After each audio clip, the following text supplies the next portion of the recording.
mis sur Facebook. Je pense que oui. Stop. Avec Thierry Cabine, Tout à l'heure, elle regardes. m'attend. Oui. Salut. Voilà. On sort du tribunal, donc Thierry, je sais que tu es très en colère, ça a été recevable. Dis-nous. Alors c'est une colère, enfin légitime. C'est un ton vraiment que on va dire, je hausse le ton, je hausse la voix, mais d'une façon extrêmement justifiée. Parce que quand je vois vraiment avec quelle lâcheté ils se sont sauvés, alors que ils sont tenus vraiment à protéger les citoyens. L'article 40 que je leur ai rappelé, c'est juste pour leur rappeler que chaque fonctionnaire, quand il est face à un crime, il a l'obligation et le devoir de le dénoncer. Et là, au lieu de dénoncer le crime, ils se sont vus comme des lâches. Et c'est pour ça que je rejoins Hollande, parce qu'Hollande, avec quelques temps, il nous avait prévenu, j'avais donc en tout cas encouragé dans ce sens-là, il a dit que nous avons l'institution judiciaire est une institution de lâches. Et c'est la raison pour laquelle j'avais demandé, je souhaitais avoir des juges un peu plus courageux. Mais là, le courage, il manque fortement, en tout cas à cette justice. Oui, il manque fortement à cette justice. Et c'est vrai que là, en tout cas, puisque cette vidéo est faite en tout cas pour la Guadeloupe, je sais qu'en Guadeloupe, nous avons vraiment, en tout cas, du cran. En tout cas, je tire mon chapeau vraiment à chaque Guadeloupéen. Vous avez, et comme je dis, j'ai une grand-mère qui était guadeloupéenne, ça explique un petit peu mon verbe un peu fort, et puis ça explique également ma ténacité face à ces gens-là, et ma ténérité parce que je n'ai pas peur de ces gens-là. Voilà. J'ai pas peur et je n'aurai jamais peur d'eux. 17 ans de procédure à peu près. Eliane Calvi, elle était de la Martinique. Voilà. Thierry, la suite pour la Guadeloupe, la suite La suite, c'est que nous allons renouveler cette plainte, tout simplement. Nous allons réitérer cette plainte et nous allons faire les choses, on va essayer conforme, si on peut le dire.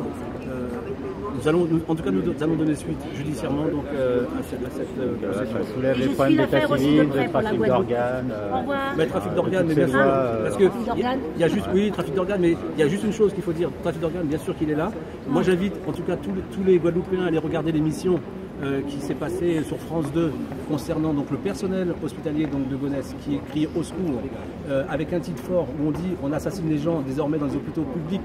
Je sais qu'en Guadeloupe c'est un sujet en tout cas qui est extrêmement présent actuellement. Mais sachez qu'en France, nous vivons exactement la même chose.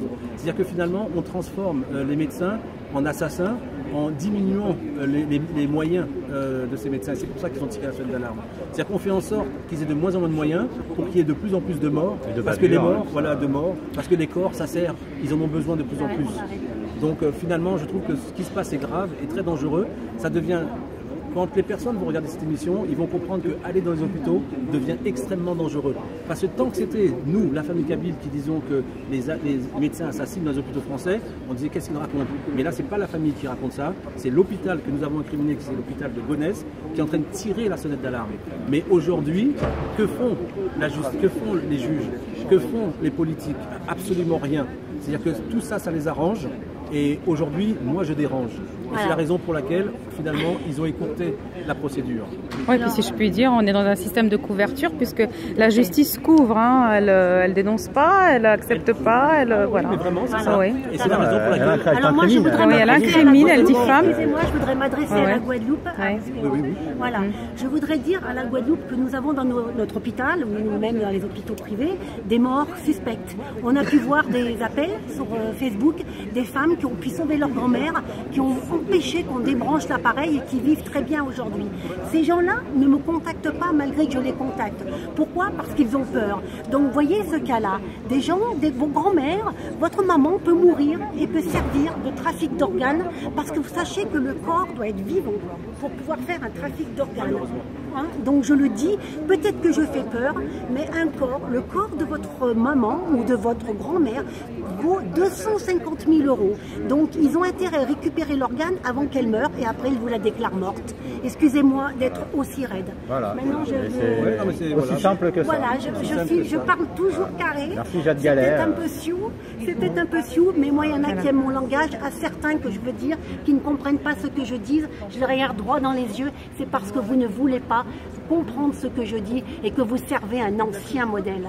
Voilà ce que vous êtes. Merci, au revoir. Merci Jade. Allez, de toute façon, de Hippocrate à hypocrite, il n'y a qu'une lettre qui change. Hein.